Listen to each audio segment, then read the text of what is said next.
dengan narasumber kita Ibu Hadja Nur Aini. Saya mencoba menyapa beliau terlebih dahulu pendengar. Di line kita di 94,4 Pro 1 Kanal Inspirasi. Saya coba menegur dan menyapa beliau. Halo, Assalamualaikum. Waalaikumsalam warahmatullahi wabarakatuh. Alhamdulillah bisa terkomunikasi akhirnya dengan Ibu Hadja Nur Aini. Apa kabar Bu? Sehat-sehat Jeki? Ya, baik-baik. Alhamdulillah. Alhamdulillahirrabbilalamin. Dari tadi saya tunggu sebenarnya Ibu datang. Iya, saya bingung dengan jamnya tadi. Maaf. Nggak apa-apa Bu, nggak apa-apa Bu. Iya, saya coba Eh, Iya Bu?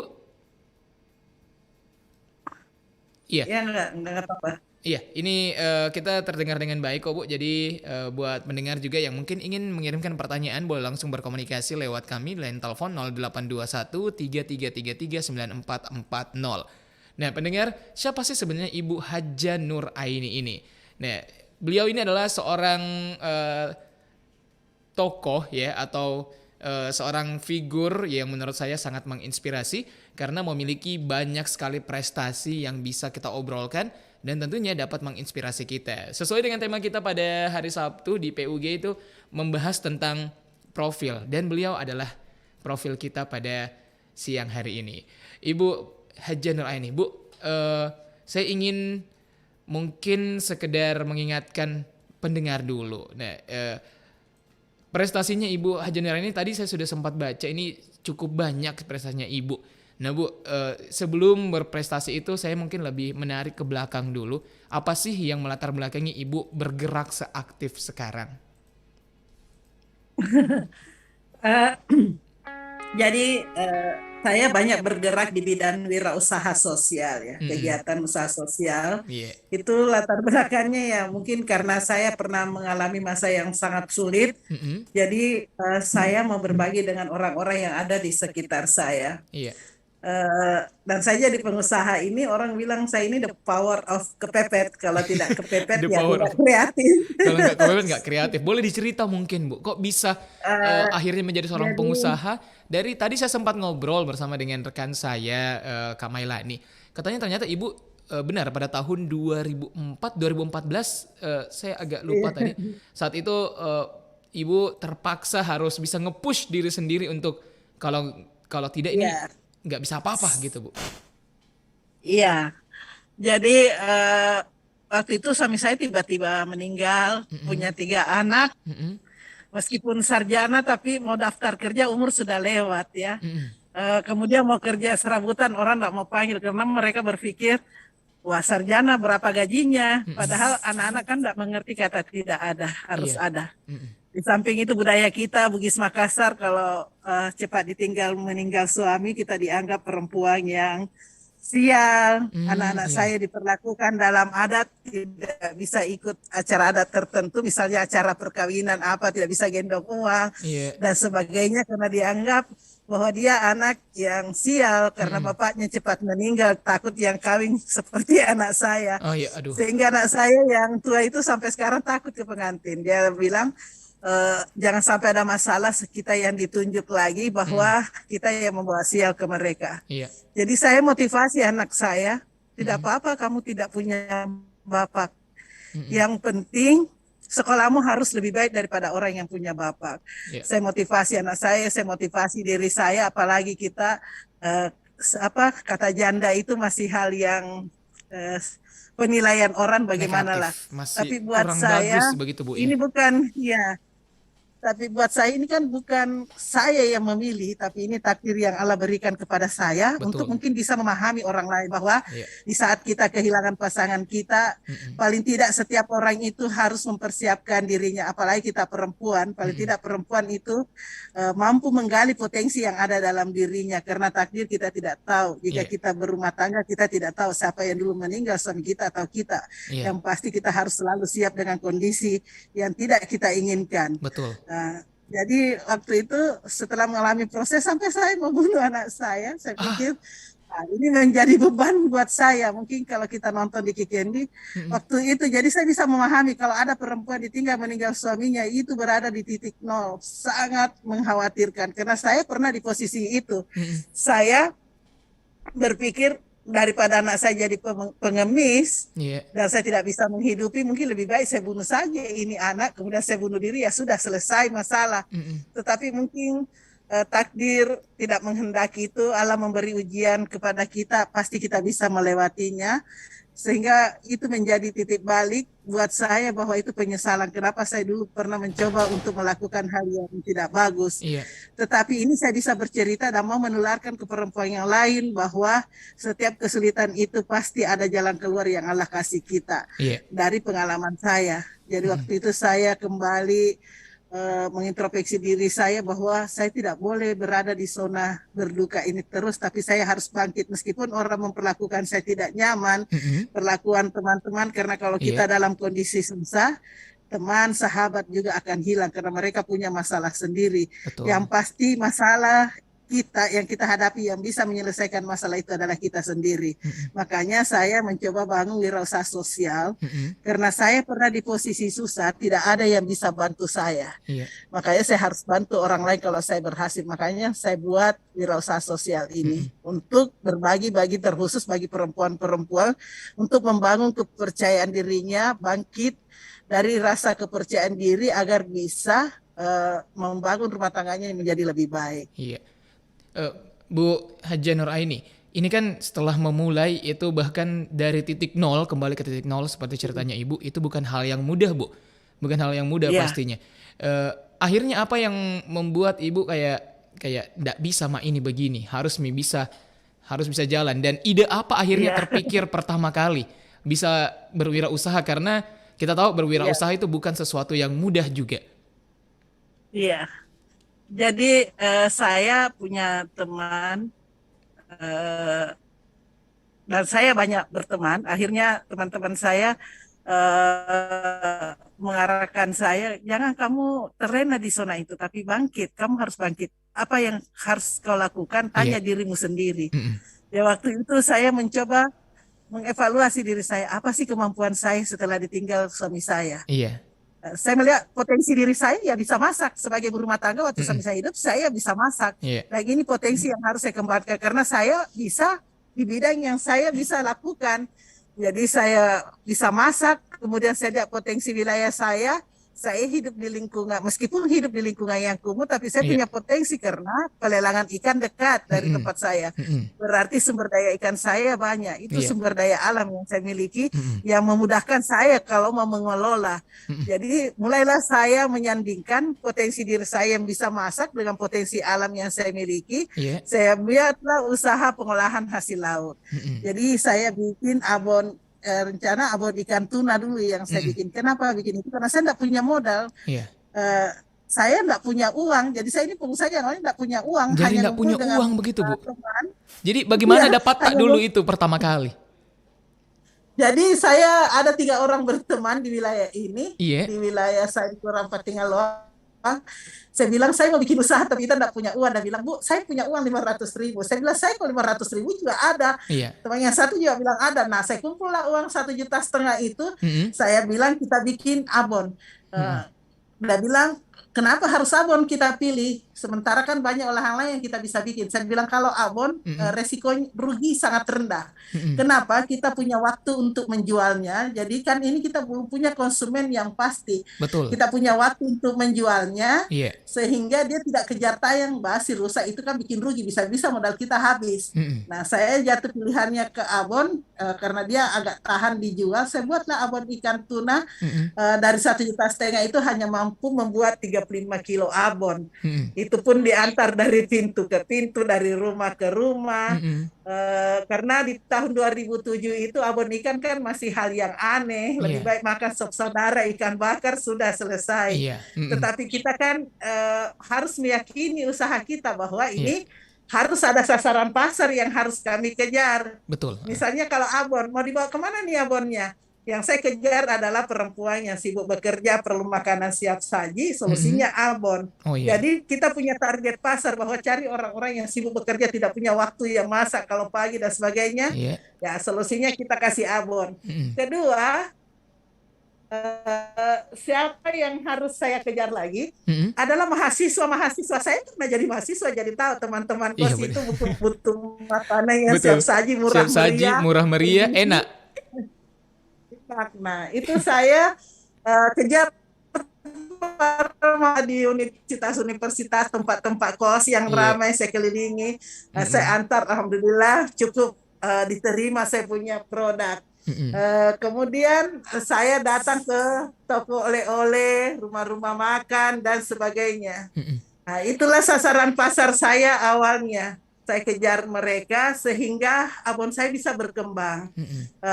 Dari 35 kilo akhirnya menjadi 100 kilo, sekarang saya sudah bisa produksi 1 sampai 2 ton per bulan. Nah, Wah. jadi begitulah awalnya saya membangun usaha ini. Mm-mm. Dan setelah ada keuntungan yang kami dapatkan, saya dengan teman bilang lebih bagus kita bikin wirausaha sosial. Kenapa? Betapa perihnya dulu kita di saat susah tidak ada yang bisa bantu kita. Bagaimana kalau jakatnya ini kita punya usaha, Mm-mm. kita bagikan di masyarakat sekitar kita. Iya. Tapi di lingkungan saya kan banyak, sangat Mm-mm. banyak Iya. orang. Siapa dulu yang paling tidak yang bisa saya penuhi untuk kebutuhannya mereka. Mm-mm. Akhirnya saya pilih dulu lansia. Iya. Kenapa lansia? Dalam hal ini jumlah lansia kan sekarang agak kurang. Iya. Jadi saya mulailah kejar lansia untuk saya bagikan setiap 1 bulan itu paket kami. Mm-mm. Kita bagi, awalnya cuma 25 lansia, tapi namanya lansia ya seperti anak-anak, aku panggil-panggil tongki kalau kita membagi. Heeh. Jadi akhirnya dari 25 orang sekarang kurang lebih 150 lansia, Wah. target dampak usaha kita yang Mm-mm. setiap tanggal 10 bulan berjalan Mm-mm. kita bagi paket sama Mm-mm. mereka. Dan itu Jadi rutin. sasaran ya rutin setiap tanggal 10 bulan berjalan. Mm-mm. Kecuali pandemik ini kami atur karena supaya tidak berkumpul terlalu banyak, Iya. Pak. Jadi digilir gitu supaya semua kena dan terpenuhi. Apa Mm-mm. yang kami berikan, kenapa mesti lansia, Pak? Mau atau tidak penghargaan anak-anak kita kepada orang tua kita sekarang sudah mulai bergeser. Betul. Iya. Apalagi orang tua kita di Sulawesi Selatan biasanya kalau sudah tua kasihan miskin Ki. Mm-mm. Kenapa habis asetnya dia pakai jual untuk menikahkan anak-anak mereka. Mm-mm. Tetapi kadang-kadang anak-anak kita sudah tidak peduli, dia menganggap sudah tua dan sebagainya sehingga dia terabaikan. Padahal justru di saat itulah mereka sebenarnya sangat butuh diperhatikan, butuh kasih sayang, butuh Mm-mm. didengar, butuh rekreasi dan sebagainya. Makanya kemarin hasil usaha kita pandemik, Mm-mm. lansianya kita bawa jalan-jalan ke mall. Kurang lebih 150 lansia kita bawa ke mall, jalan-jalan, Iya. berbelanja untuk menyenangkan. Orang itu sebenarnya tidak Mm-mm. butuh uang banyak, Mm-mm. tapi mau apa tidak kita ikhlas, Mm-mm. Aduh, sangat luar itu yang biasa. sangat penting. Iya. Nah, Bu, menjadi pengusaha sosial, terus juga tadi saya mengutip kata-kata bahwa karena pernah menjadi seorang anak dan ingin Iya, menghargai orang tuanya, akhirnya memilih juga salah iya, satu alasan memilih lansia. Dan juga iya, tentunya sebelum eh, suami Ibu Haja meninggal, tentunya ada anak-anak juga yang harus dirawat dan akhirnya menjadi itu sebuah alasan. Dan yang menarik, iya, ibu akhirnya mendirikan suatu rumah di mana rumah itu menampung adik-adik yang pernah mengalami kekerasan seksual. iya. Iya, Jadi saya bikin sekolah anak percaya diri. sekolah Sekolah anak anak percaya percaya diri. diri, Iya. ya sekolah anak percaya diri Mm-mm. ini saya buat untuk anak-anak yang korban kekerasan. Iya. Kenapa? Di pesisir sangat banyak anak-anak yang mengalami kekerasan. Oh, oke, iya. Ini generasi kita ke depan yang harus kita perbaiki. Di samping Mm-mm. itu anak-anak kita juga kan banyak kebun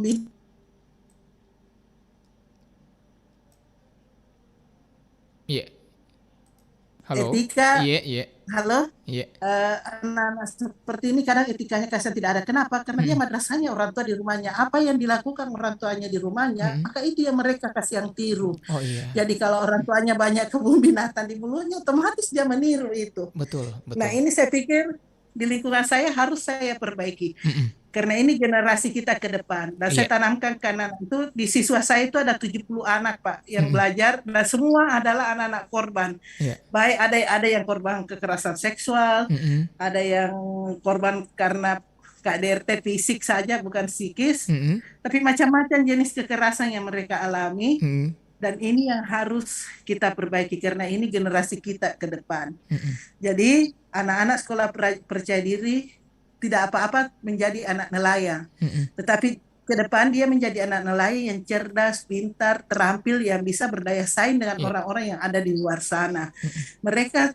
kenapa saya kasih nama sekolah anak percaya diri? Supaya Mm-mm. mereka semua memiliki kepercayaan diri Mm-mm. bahwa ruang dan kesempatan mereka sama dengan anak-anak yang lain di luar sana. Mm-mm. Bahkan dia harus bangga bahwa kita di pesisir inilah yang membuat orang di kota menjadi bergizi dengan memakan hasil ikan kita. Betul. Dan itu ditanamkan kebanggaan ke mereka, banggalah menjadi anak pesisir. Mm-mm. Jangan minder menjadi anak pesisir. Iya. Yang penting kualitas SDM yang harus diperbaiki di anak-anak kita. Iya. Terbangunnya kepercayaan diri itu. Jadi ke depan di ikrar itu saya tanamkan, Mm-mm. kamu tidak apa-apa mengalami kekerasan, tapi jangan lagi menjadi pelaku kekerasan ke depan Mm. dengan mengubah pola pikir dan pola sikap mereka. Betul. Ada 70 Itu anak yang harapan. diasuh, kurang lebih ada 70 anak Bu ya yang sekarang diasuh oleh Ibu. Nah, Ada 70 anak, Pak. Sebenarnya bisa lebih, tapi kami batasi karena ruangan kami mm-mm. masih sangat terbatas. Tapi tidak apa-apa, Mm-mm. suatu saat akan ada yang sudah selesai, Mm. akhirnya kan bisa mengajarkan yang lainnya. Yang Betul. penting daya tular dari anak-anak di sekolah percaya diri ini bisa berbagi dengan teman-teman yang Mm-mm. lain. Iya, saya ingin kembali menanyakan tentang profil dari Ibu Haja menjadi eh, seorang single parents, menjadi orang tua tunggal di saat bisa dibilang masih sangat muda, terus juga memiliki anak saat itu, akhirnya memilih untuk berjalan sendiri dan akhirnya berkembang seperti sekarang. Saya ingin tanyakan bagaimana akhirnya karakter ibu di mata anak-anak, karena menjadi seorang orang tua tunggal itu tidak mudah dan akhirnya Ya. ibu menceritakan bahwa ya harus door to door, harus cari pasar, memulai bisnis yang dari nol, tentunya akan memakan waktu. Bagaimana dengan anak-anak? Jadi buat saya tanamkan ke anak-anak saya bahwa kita harus bangkit dari keterpurukan ini. Mm-mm. Karena kau manfaatkan itu untuk meminta. Jangan karena kamu anak yatim, kamu mau dikasihani. Mm. Tetapi jadilah anak yatim yang mandiri, Mm-mm. cerdas, dan memiliki kekuatan yang luar biasa. Mm-mm. Sama dengan ibu. Mm-mm. Saya, biar janda, saya tidak mau dikasihani. Iya. Saya tidak mau meminta karena kita tidak punya posisi tawar di masyarakat kalau kita meminta. Dan saya tanamkan, saya dan anak saya bagaimana tangan kita di atas. Mm-mm. Kalau tangan kita di atas, maka yang kamu pegang adalah uang yang besar. Tapi kalau tangan kamu di bawah, yang kamu pegang adalah uang kecil. Mm-mm. Dan jangan sampai kau melakukan itu. Ibu memang pernah di zona yang tidak nyaman. Mm-mm. Pernah berada di titik nol, kehilangan kepercayaan diri. Pernah ibu tidak mampu untuk mendidik kalian. Tapi itu menjadikan pengalaman buat saya, pembelajaran yang luar biasa bahwa kita tidak boleh berada di zona itu. Mm-mm. Kita, di saat kita diuji, pasti kita mau naik kelas. Mm-mm. Jangan kita diuji, kita terlena di zona ujian itu dan mau dikasihani, jangan. Bagaimana kita tetap punya nilai dan kepercayaan diri, punya penghargaan orang ke kita karena kita tidak menyusahkan orang lain. Karena di saat kita suka menyusahkan orang, maka saat itulah kehilangan penghargaan dan power kita. Iya. Jadi kita harus, saya bilang biar saya janda, saya mau jadi janda yang aman. Mm-mm. Kenapa aman? Ya jangan ganggu suami orang, jangan Iya. menyakiti sesama perempuan, tapi kita berdiri di atas kaki kita sendiri. Mm-mm. Dan kalau perempuan bisa mencari nafkah, Iya. pasti semua bisa teratasi. Karena di rumah anak-anak kita, dan itu bisa sebenarnya kita lakukan dengan melihat potensi diri kita, apa sih kemampuan kita, Mm-mm. kelebihan kita, dan Iya. manfaatkanlah kemampuan kita itu untuk menjadi suatu profesi yang menghasilkan. Iya. Dan ini yang sangat penting buat anak-anak, saya bangun karakter. Jangan mau karakter untuk dikasihani. Ada orang suka berada di zona nyaman dikatakan miskin. Kalau kita orang Sulawesi, harusnya itu ditanamkan. Siri ki kalau pace ki, siri ki kalau kita miskin. Bagaimana kita lepas dari jeratan itu. Makanya ini yang saya lakukan di kelompok saya. Iya. Banggalah kalau kita mampu berdiri di atas kaki kita sendiri dan bisa berbagi dengan orang lain. Aduh, bagus sekali. Saya suka sekali kata-katanya Ibu. Menjadi seorang wanita yang sangat tangguh, menjadi seorang ibu dan menjadi seorang tokoh. Keberanian dan kegigihan dari Ibu Nur Aini ternyata dibuah ganjaran penghargaan. Tobarani Award yang dianugerahkan pada Ibu itu pada hari ulang tahun Kota Makassar yang ke-411 saat tahun Iya. 2018 lalu. Terus juga ternyata tidak hanya itu pendengar. Banyak penghargaan lain yang didapatkan oleh Ibu. Salah satunya itu mendapat anugerah pada pendirian KWN Fatima Az-Zahra. Ada juga penghargaan Nobel Indonesia, Siken Award, British Council Community Entrepreneur Challenge. Terus juga ada Puspa Award, ada Danamon Award, GKPMB Award, dan juga penghargaan lainnya. Juga ada The Most Inspiring Woman dari IWAPI Pusat. Banyaknya, Bu. Sebenarnya bukan itu yang saya harap, tapi ini sangat penting juga untuk melihat kinerja kita dan menjadi kontrol buat kita. Jangan sampai orang memberi kita penghargaan, tapi tidak kita berkelakuan seperti yang mereka harapkan. Ini menjadi kontrol sebenarnya juga buat kita, Aduh, luar biasa. tapi bukan satu kebanggaan. Iya, bukan suatu kebanggaan. Bahkan mungkin akan jadi seperti beban ya, karena sudah ada predikat yang disandang dan kita Iya, tidak ingin orang lain terkecewa dengan itu. iya, betul. Iya, Bu. Ini dampaknya luar biasa sebenarnya buat saya untuk Iya. mengontrol apa tingkah laku saya. Terus pemberdayaan yang harus saya lakukan harus lebih besar lagi. Iya. Iya, Bu. Bagaimana akhirnya sosok dari Ibu Haja Nur Aini di masyarakat?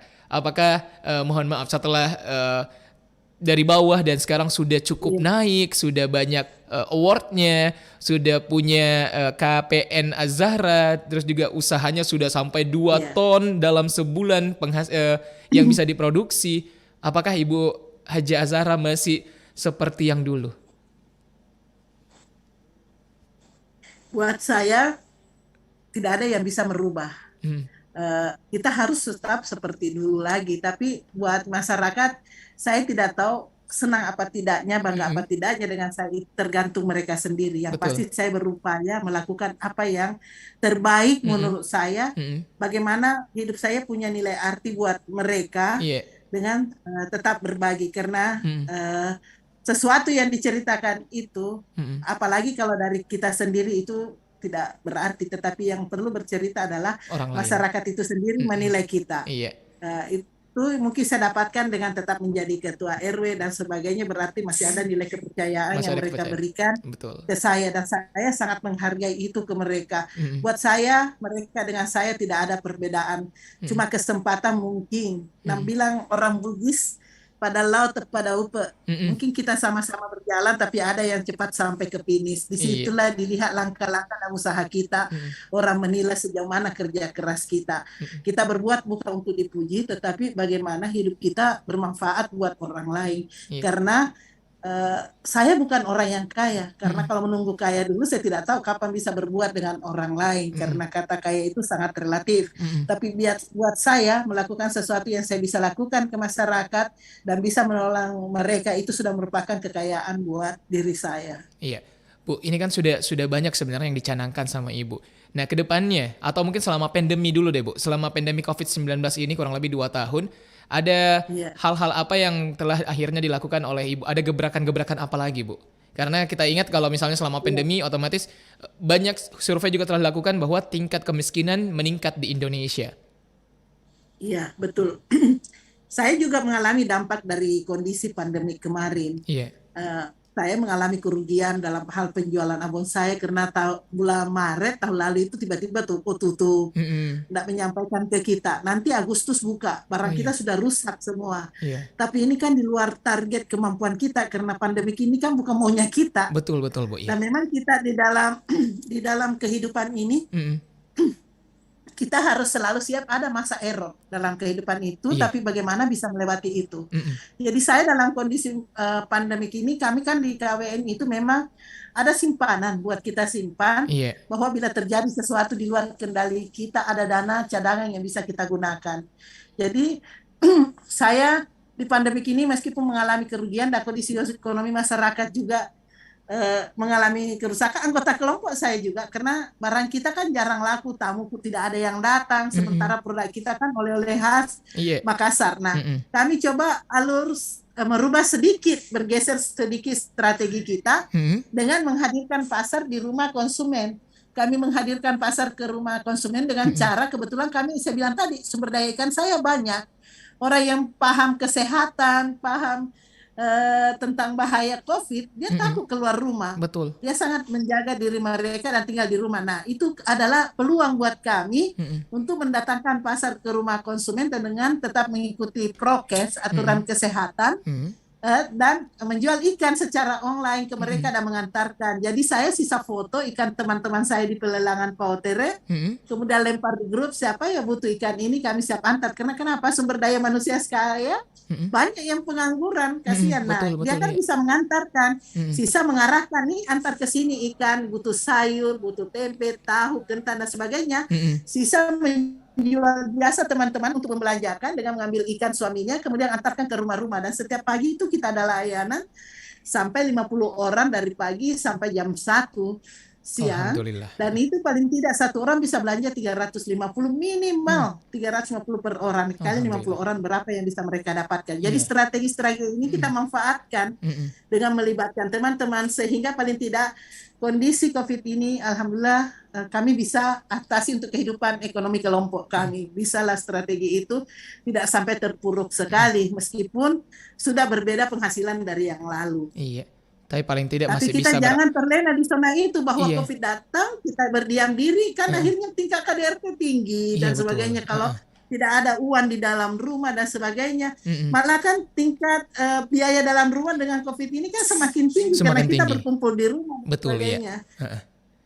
Nah, kalau kita tidak ambil strategi untuk menghasilkan uang juga, itu akan susah buat kita. Mm-mm. Nah, buat teman-teman, jadi saya bilang di setiap kesulitan pasti ada ruang gerak buat kita untuk menghasilkan. Mm-mm. Nah, kita manfaatkan dengan kondisi ini. Alhamdulillah teman-teman saya tidak terlalu terpuruk. Kelompok kami alhamdulillah tidak Alhamdulillah. terlalu terpuruk Mm-mm. dengan kondisi ini.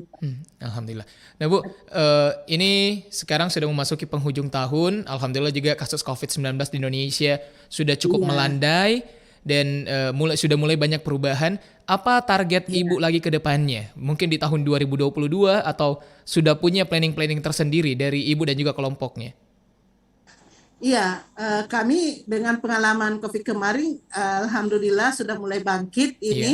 Mudah-mudahan 2020 itu tingkat pemasaran kami targetnya paling tidak jangan lagi 2 ton, bisa di atas 2 ton. Amin. Dan kemarin saya juga ada terbuka ruang bekerja sama dengan Ospam Indonesia Mm-mm. untuk perdagangan dalam bidang perikanan dan udang. Dan Mm-mm. itu rencananya kami ada pertemuan di minggu depan Mm-mm. untuk strategi-strategi pemasaran produk kita. Dengan harapan difasilitasi beberapa teman, Mm-mm. rencana sih mau melibatkan Uni Eropa Mm-mm. untuk pengolahan kita. Wow, keren, luar biasa. Tentunya melibatkan kelompok dan juga masyarakat sekitar yang berada di pesisir untuk bahan bakunya. Iya, iya, insya Allah. Bahkan melibatkan teman-teman di luar kabupaten lain. Wah, keren. Seperti teman-teman di Pinran dan sebagainya, kami Iya. sudah mulai membangun strategi untuk bersama-sama, Pak. Mm-mm. Jadi bukan cuma di Kota Makassar, tetapi di beberapa kabupaten lain juga Mm-mm. kami ada bekerja sama. Aduh, luar biasa. Planningnya sudah tergambar dan sudah siap Iya, akan melakukan. Insya Allah mungkin tahun 2022 semoga semuanya jauh lebih baik lagi. Nah terakhir Bu, amin.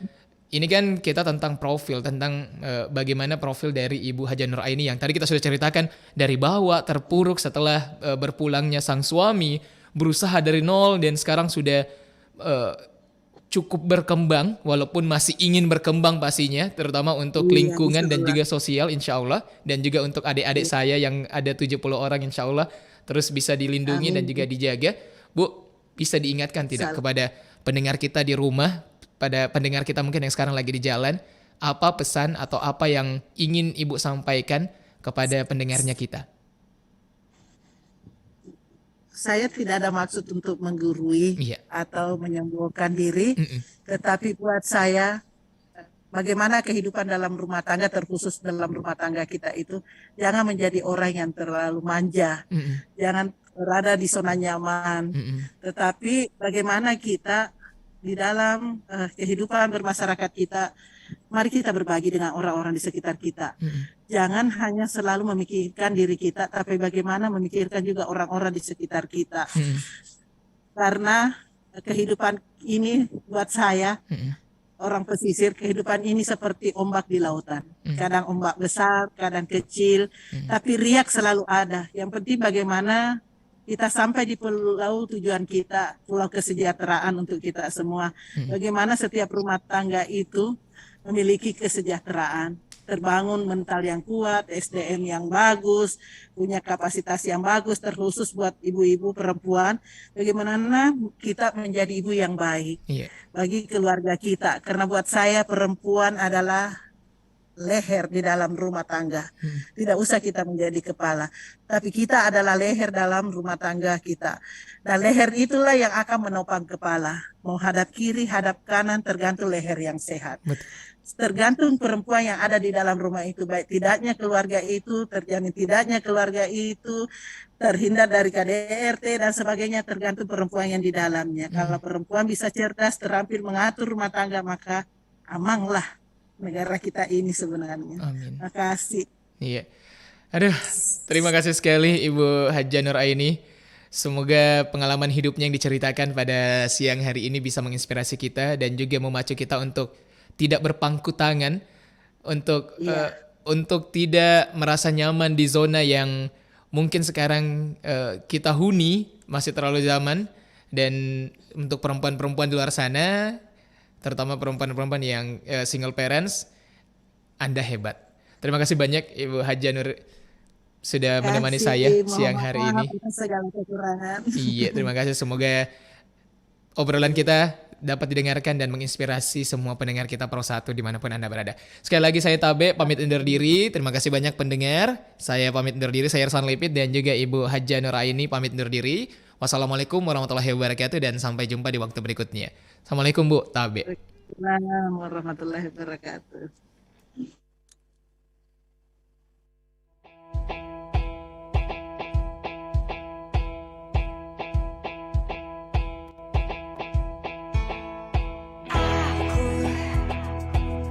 Kadang bertanya tak berhenti, mengapa ku alami ini yang tidak menyenangkan hati. Aku heran kamu begitu kuat mengikuti setiap langkahku, menghantui kehidupanku. Aku berdoa biar aku bisa lupa ingatan, lupa kalau mengenalkanmu, lupa pernah cintai kamu. Aku berharap biar tak melihat kamu sekarang, biar lupa mengenalkanmu, biar lupa cintai kamu. Aku tidak mengerti soal cinta, bodoh menghadapi hubungan yang akhirnya sampai begini. Kapan bayangan kamu bisa pergi, suara kamu bisa hilang, biarkan aku hidup tenang. Aku berdoa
94,4 FM. Pro 1 RRI Makassar, kanal inspirasi.